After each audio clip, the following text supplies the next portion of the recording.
All right, there we go. Let's get these set up.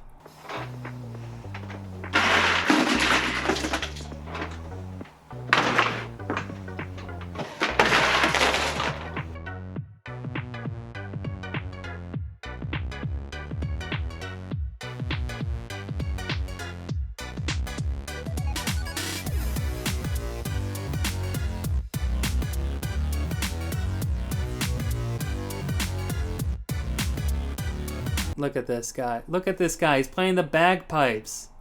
How cool is that?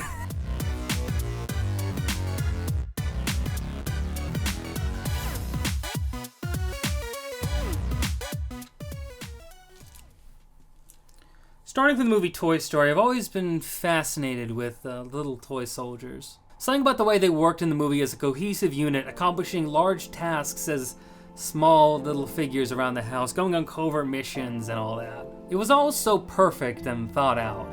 It inspired me to collect all of these miniature little figures around you. I was obsessed with them as a kid. I would try to get them as much as I possibly could. And then I would stage large-scale battles all over my house, setting these up with some other toys, but the bulk of the force was the grunts here, the military men. I would put them up all around the house and then have these large-scale conflicts. From there, I gave one side of the army a general, one above all others, to coordinate attacks, be the leader, take everyone else down. And there was one I would always pick above all my other toys. The best general I had. But that general was really a major. Major Chip Hazard. Major Chip Hazard reporting for duty, sir. Yes, that is your name. Good job, buddy. This was the toy I treasured the most. The toy that I was always obsessed with playing with making the leader, because he just commanded everything. Well, not really this one. This one's in really good condition, The one I would actually play with was this one. It was not in as good condition. I don't know how much you can see that. He doesn't have feet right now. They're around the house. I gotta retie them out to him. But this is my actual one. He is worse for wear, you could say. Now, the major here, if you didn't know, comes from the movie Small Soldiers. When I first heard about this movie, I was dying to see it because I love Toy Story, obviously. And this was a movie that promised more of what I really loved about Toy Story, which was the army men, right? Going on battles as a group of cohesive small soldiers. It was screaming out to me. But because it was a PG-13 movie, and at the time I was about 5, my parents made the reasonable decision not to take me to it. So instead, I got these toys and waited for the day I would finally be allowed to see this insane-looking movie.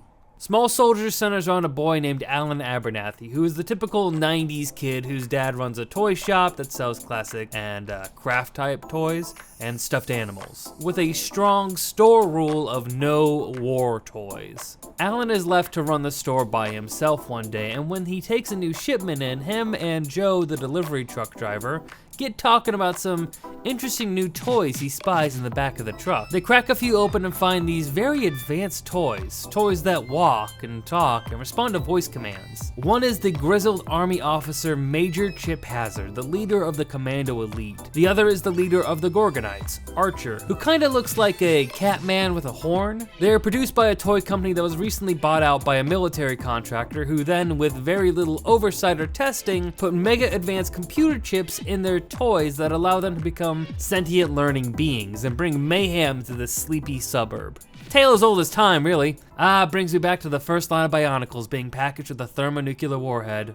Never forget those we lost that day.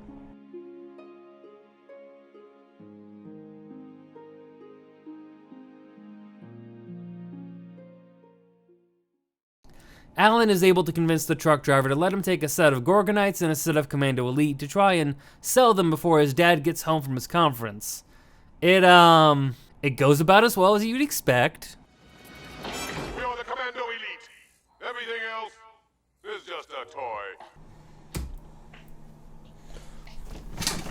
There is something so Starship Troopers, the movie, not the book, about a toy company owned by a military contractor making toy soldiers whose sole focus is utter annihilation of their enemy. An enemy that doesn't look human, so you can say they're not like us, they have to die. Hell, even the real-life version of the Commando Elite yell. In-universe, these genocide-crazed commandos are designed to be the heroes, your Autobots, while the Gorgonites, these hideous monsters, are the Decepticons. Except here's the twist, these monstrous-looking Gorgonites are just peaceful creatures who want to return home. What are you looking for? Gorgon. Well, this is a national park. The Isle of Gorgon is our homeland. Will you help us find it? So it's less Transformers and more E.T., except in this case, the hero is the FBI, and the goal was utter annihilation. It's definitely got a message in there about prejudice, kind of. I don't want to give this movie too much credit, but it does feel like it's kind of saying something that could be considered mildly controversial, which for a blockbuster is better than nothing, I guess. The main thing that undercuts it is having an actual kid's toy that yells. It's just a bit, weird, but we're gonna move on for now. We're gonna come back to this later, but we're gonna move on for now. It took a lot of pestering for me to finally be able to rent and see this movie. This is again because the movie is PG-13. And even though it looked like a movie about toys come to life like Toy Story, it was in reality a lot more like Gremlins, which makes a lot of sense because Joe Dante, the director of Small Soldiers, was also the director of Gremlins and Gremlins 2. As well as a bunch of other pretty good horror movies. Now, while I couldn't see the movie, I still got the toys. Now, I know a lot of people talk about the Burger King toys in connection with Small Soldiers, but I come from a family that understands that Burger King is garbage, so I never got these small Happy Meal toys. I got these, and always wanted an Archer one of these as well, but I never had the chance to pick one up. These big toys are really sweet, but Chip and Archer are the only ones to come like this. The rest of the toy cast got made as these smaller, stiff toys. Pretty neat, but I would have killed for a version of these big toys for the entire cast so that they were just like the movie. Not really a practical thing due to the actual financial success of the movie, but I would have loved it personally. Speaking of Burger King, these second-rate burger slingers had placed a lot of money into ensuring the success of this movie. They had a huge marketing campaign set up and a partnership with DreamWorks, the studio behind everything here, to just pump out these tiny toys. Now, Burger King and other tie-in sponsors thought they were pouring money into promoting an action-adventure movie for kids. But when it turned out to be a violent PG-13 movie unfit for any child they had been targeting with their ads, they were, unpleased. So in response to this, the studio did its best to soften up the film's violence, removing some of the edgier material and adding more jokes and silliness to appeal to children. But the rating didn't change. So instead of changing the vision, what really happened is Small Soldiers became a rather muddled mess. This was put best by the film's director, Joe Dante, speaking in retrospect. Originally, I was told to make an edgy picture for teenagers. But when the sponsored tie-ins came in, the new mandate was to soften it up as a kiddie movie. Too late, as it turned out, and there are elements of both approaches in there. Just before release, it was purged of a lot of action and explosions. Joe Dante on Small Soldiers. It's a movie that's caught between two things. The identity it was originally created under, with this edge and mayhem to it, and the identity that its advertisers wanted it to be, a softened down action-adventure for children. See, this film was by DreamWorks, early DreamWorks, before they really made a big name for themselves in kids' entertainment with movies like Somebody. And let's not forget everyone's favorite, Looking Good, lady. And early DreamWorks had aspirations. Sure, they had their hands in movies like Deep Impact and the soon-to-be-released Saving Private Ryan, but they hadn't really gotten into the kids movie genre yet. But they had their eyes set on getting into the kids movie scenes to become the new king of kids movies. This desire to dominate the market, I believe, comes from the co-founder of DreamWorks, Jeffrey Katzenberg, a former executive at the current and forever king of children's movies, Disney. Now, Katzenberg is a lot of things, like the co-founder of the biggest joke of 2020, Quibi. But what he truly excels at being is a petty asshole. With his, at the time, recent ousting from the Disney company, he clearly had his sights squarely set on taking down the mouse. So here comes Small Soldiers. Toy Story had just been a hit for Pixar and Disney, so the play is simple. Make a movie with a similar premise in the same ballpark and tweak it here and there to make it a little more for kids who, like me, were all about the toys coming to life. Disney at the time also had a huge deal with McDonald's to make Happy Meals toys for their latest film. So DreamWorks in response was like, hey, let's go for Burger King and start a relationship there and have our toys come out with them. But as the previous quote from Dante made pretty clear, this movie wasn't made for kids. Which means that a lot of people didn't seem to be on the same page about what kind of movie was being made here. I mean, how else do you have a movie that goes from this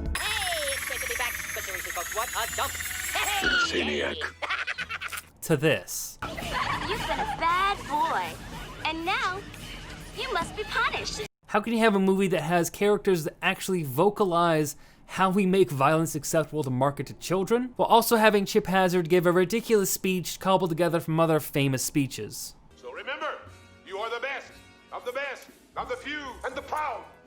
So ask not what your country can do for you, only regret that you have but one life to live. Calling it confusing is putting it mildly for how dark and weird this movie gets. Who thought they should market this thing to kids? This, again, does not just lead to a confused PG-13 movie, but also an ad campaign and a Burger King campaign that were aimed towards children who were not advised to see the movie. So kids like me are seeing ads all over about this really cool toys come to life action adventure movie, but few parents would take their kids out to actually see it. Then add to that the actual real life toys that to kids like me are just too cool to pass up. Remember the issue with these toys? Did not start this writing process thinking I was going to get into a morality discussion about marketing toys that literally scream to kids, but when I did finally sit down and think about it all, it became a bit too difficult to not bring up. Because the Commandos are literally xenophobic, genocidal monsters whose goal is to wipe out a peaceful race because they are commanded to do so. You got a lot of guts. Let's see what they look like.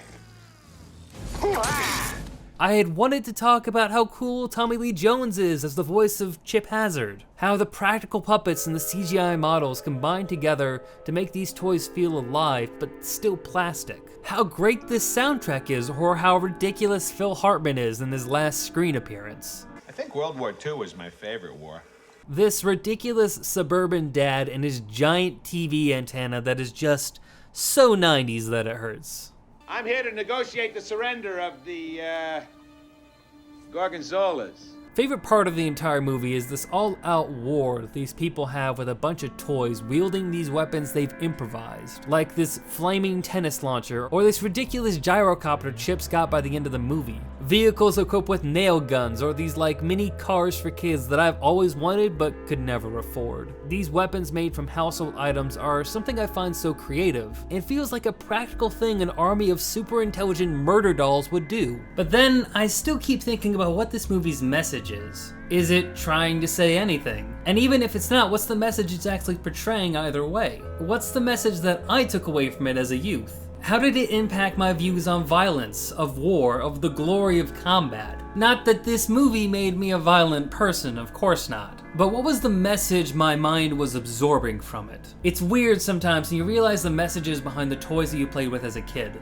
Makes me think of 50s and 60s toy guns and G.I. Joes, which was a lot of the inspiration for the Commando Elites. From the size of the toy to their design, they're clearly meant to be a callback to those classic G.I. Joes. I remember my mom getting a DVD of the Little Rascals, and there was a second disc that had a whole bunch of classic 50s and 60s commercials. These are some really cool commercials that show kids playing with toy guns and spy sets and all that. All the equipment you need for fun and excitement in the Gung-Ho Commando outfit by Marks. Just look at all the things you get. There's a battle map and direction-finding compass, a cat shooting automatic with gun belt and holster, a helmet, a canteen, complete mess kit and poncho. You get a cat-firing Gung-Ho hand grenade.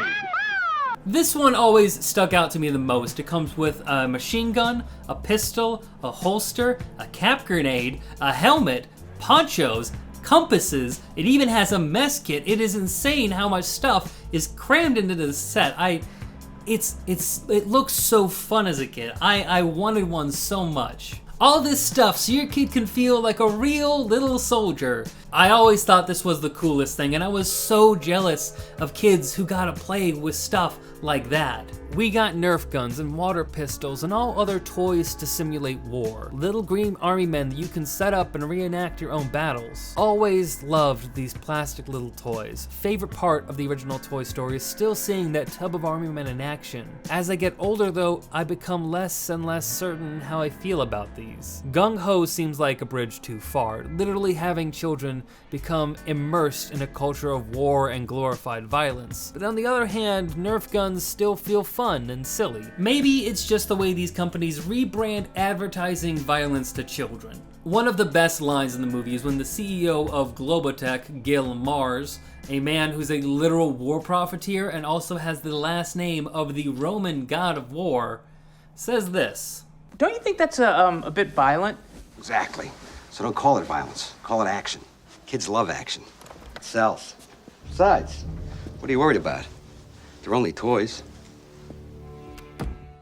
I think there's a lot to unpack here, and I feel like at times the movie wants to dive into those kind of subjects, wants to go deeper, but it never really does. Was that something that was cut out when they were trying to lighten everything up? Or was this one of those themes that was mentioned, it gets lip service, but was never ever really going to be explored in a movie like this? I can't say. Both are entirely possible, and I kind of lean towards the second one, but you never really know. It's something to consider though. You'll never catch me saying video games or violent media causes real-world violence. That's a far too simplistic and reductive way of looking at anything, in my opinion. I myself consume and recommend a lot of hyper-violent material. I have like 3 videos on Berserk, for God's sakes. But when you beam these messages to children's heads, when you give them a toy that yells, it feels like a good time to reflect on the message you're putting in kids' heads. Small Soldiers is such a strange property. It's about a movie that tries to be about the violent media that we advertise and give to our children. The genocidal maniacs posed as action heroes, while also being a fun action movie for kids about a bunch of rambunctious toys that get up to no good around the neighborhood, that all need to be taken out by insert MacGuffin here, like at the end of Phantom Menace or The Avengers. Or most movies that want a quick way to just wrap up everything. You know, I really wonder what this film could have been like if they stuck with the original version, if they really went at that original vision they gave Joe Dante.